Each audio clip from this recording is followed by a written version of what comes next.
चलिए बात करते हैं revaluation of assets and liabilities in case of admission of a part. In case of admission of a part. Admission of a part. See, हमने revaluation of assets and liabilities already cover किया है अपने previous chapter में, जहां पे हम चीज की बात करते थे। देखो कुछ भी डिफरेंट नहीं है ऑफ रिवैल्यूएशन।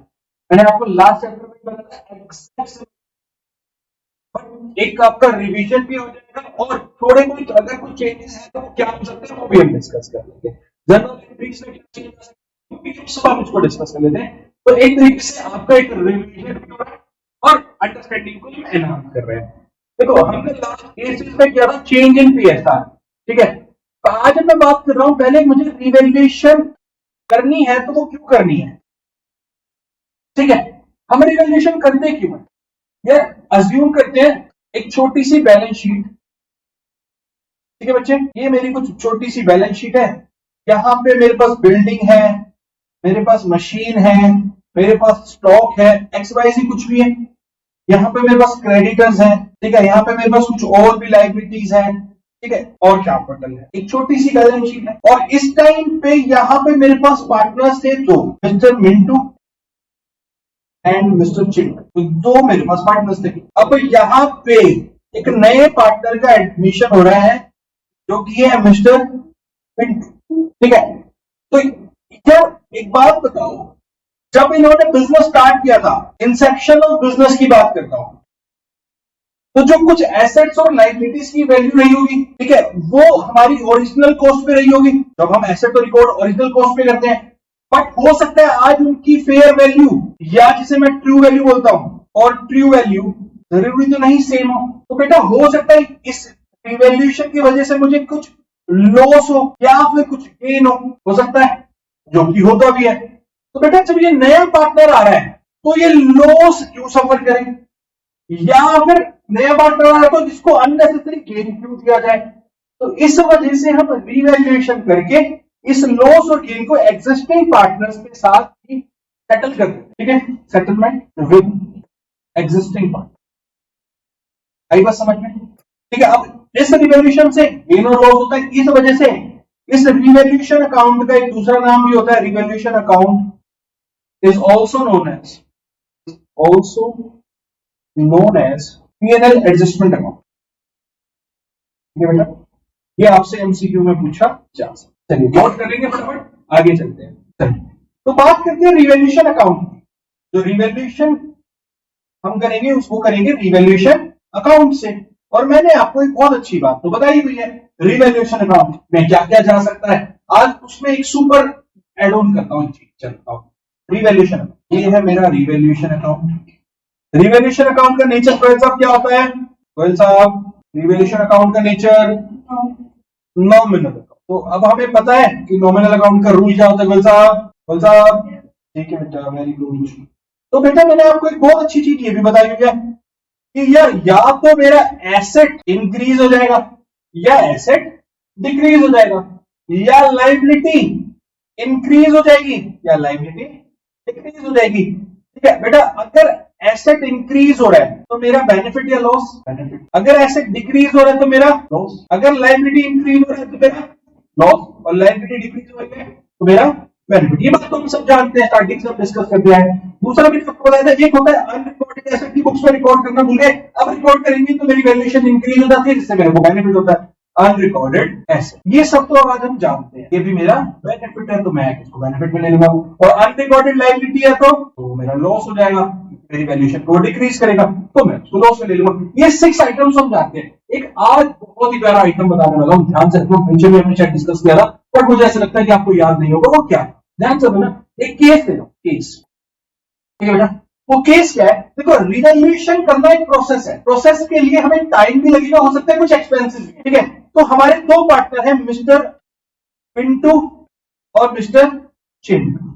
ये दो पार्टनर है। नया पार्टनर अब जो आ रहा है वो मिंटू है। तो इससे पहले ही तो रिवैल्यूएशन होगा, यस और नो?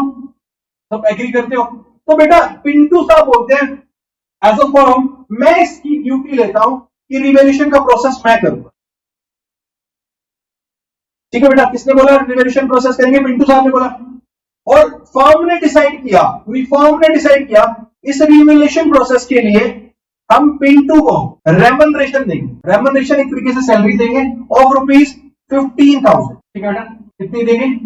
15,000 जो फर्म के रिवैल्यूएशन का काम करके दे रहा है। ठीक है, सारे प्रोसेस को फुलफिल कर रहा है। तो पिंटू को रेमनरेशन कितना जा रहा है? 15,000 जा रहा है। पर पिंटू के जो एक्चुअल एक्सपेंसेस हैं केस 1 वो मान लो हुए 5,000, तो क्या करेंगे? केस 2 अगर हुए 20,000 तो क्या करें? ठीक है, इसको समझना है। ये आपका क्वेश्चन में आएगा ही आएगा। एक बहुत अच्छा पॉइंट जो रिवैल्यूएशन में बच्चे हमेशा गलत करके आते हैं, तो मैं यहां पे बोल देता हूं फिर से, आपकी जीजूटी का सवाल है। ठीक है, अब देखना प्लीज, एज अ फर्म हम बुक्स किसकी बना रहे हैं? फर्म की बना रहे हैं। एज अ फर्म कितना एक्सपेंडिचर कर रही है रेमनरेशन पे देके? ठीक है, तो प्रोसेस में कितना एक्सपेंस, अगर मान लो एक्चुअल एक्सपेंस हुआ 5,000, तो हमारे लिए रेलिवेंट एक्सपेंडिचर कौन सा होना चाहिए? 15 या 5? 15, क्योंकि फॉर्म ने तो 15 ही दिया है कि नहीं? तो बेटा फर्स्ट केस में हमारे लिए रेलिवेंट जो अमाउंट हो जाएगा वो हो जाएगा 15 के। कितना हो जाएगा? 15। अगर आप केस 2 की बात करते हैं, हम बोल रहे हैं रेमनरेशन हम आपको 15 के देंगे, और पता चला कि एक्चुअल एक्सपेंस 20 के हो गया। तो सब बोलो, सबके पास जुबान है। क्या तुम शाहरुख खान के फैन हो, अजय देवगन की फैन हो, या टाइगर श्रॉफ के फैन हो? अब तो वो तीनों तो जुबान केसरी बोल रहे हैं, तुम भी वही बोल रहे हो। ये बोलो, बताओ 20 होगा 15?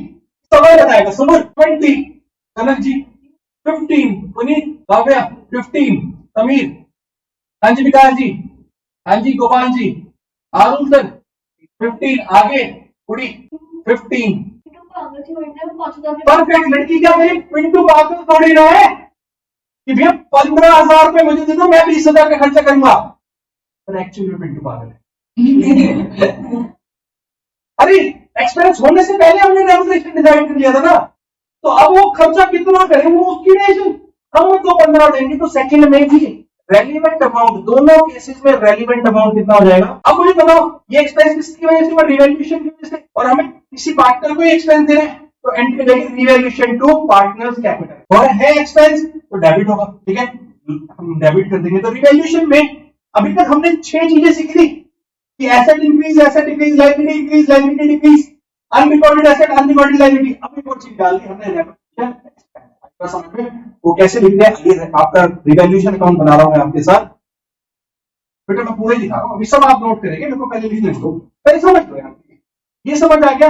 एडमिशन सबसे ज्यादा मार्क्स का आता है, मैं पहले बता रहा हूं। और डिसोल्यूशन, तो प्लीज ध्यान दीजिएगा। एडमिशन हो गया तो रिटायरमेंट कुछ नहीं है। ठीक है, रिटायरमेंट और डेथ कुछ भी नहीं है, मैं आपको बता देता हूं, पहले समझ लो। तो बेटा ये मेरी डेबिट साइड है, ये मेरी क्रेडिट साइड है, और हम सब जानते हैं डेबिट और एक्सपेंसेस एंड लॉसेस, क्रेडिट और इनकम एंड गेन, क्योंकि ये तो नॉमिनल अकाउंट है। तो यहां पे मेरे जो भी लॉसेस थे, टू इंक्रीज इन लायबिलिटी यहां लिखूंगा, टू डिक्रीज इन एसेट यहां लिखूंगा। ठीक है, टू अनरिकॉर्डेड लायबिलिटी यहां लिखूंगा, बाय इंक्रीज इन एसेट यहां, by decrease in liability credit side, by unrecorded asset कहां लिख देंगे जी? Credit side. यहां पे लिखेंगे सबसे प्यारा item, to partners capital account. ये लिखा मैंने आपके लिए ग्रीन में, वो भी उंगली लगा के। ठीक है, क्यों? ये किसी के लिए है? Revaluation expense. ठीक है, तो टू गेन ऑन रिवैल्यूएशन या बाय लॉस ऑन रिवैल्यूएशन, जो भी आएगा तो यहां आ जाएगा, और ट्रांसफर कहां हो जाएगा? ट्रांसफर टू पार्टनर्स कैपिटल या फिर current, as the case may be transfer to partners capital या current account, as the case may be. किस रेशियो में? उनके पीएसआर में, जो ओल्ड पीएसआर है, ओल्ड पीएसआर। ठीक है, आपको समझ में? तो ये है हमारा रिवैल्यूएशन अकाउंट, और आज का स्टार आइटम था हमारा ये वाला। ठीक है, कौन सा आइटम? ये वाला।